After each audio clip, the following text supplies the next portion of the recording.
birth certificate.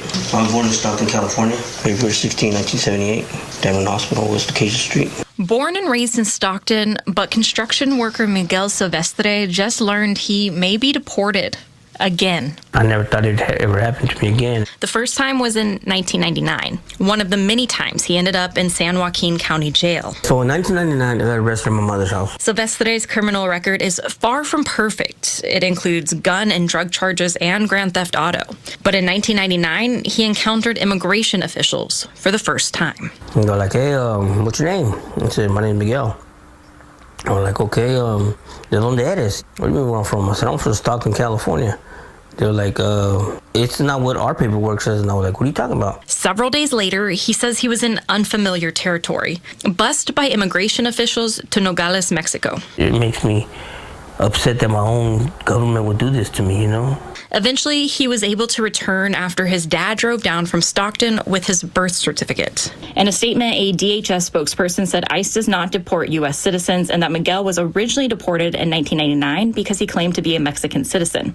Miguel denies that claim. These guys decided that they would basically kidnap him. Jackie Stevens runs the deportation research clinic at Northwestern. She's helping Silvestre with his case. He would be taken through a number of offices and eventually dumped into Mexico. She says in 2004, he was again denied entry back into the U.S. after a weekend in Mexico with a friend. He was charged with illegal re-entry.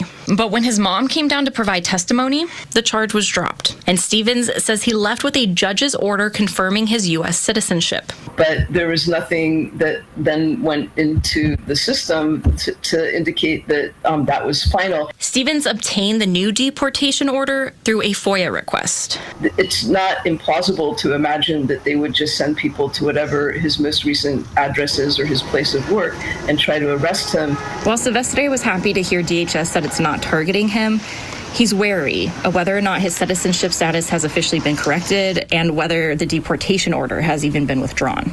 Just to get my name corrected or whatever needs to be corrected in the system, not to be looked at, you know, like I'm a nobody, you know, like I want to be looked at like an American, you know.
The end of the tale, there was some point in Adrian's life where he discovered new things about himself.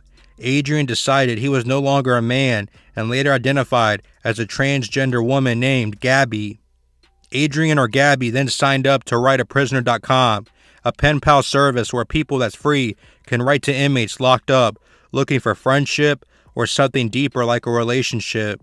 Adrian or Gabby shared more about their life. Adrian or Gabby has 2 daughters. Adrian or Gabby works out to stay fit, reads, and attends school. Adrian or Gabby is 32 years old and currently spending the rest of their life at Mule Creek State Prison.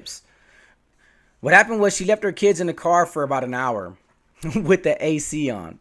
That's what she said in court, is that she left the AC on, but the AC shut off.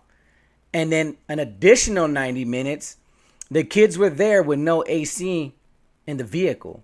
And the vehicle reached 107 degrees when somebody seen that the kids were in there in 107 degree weather.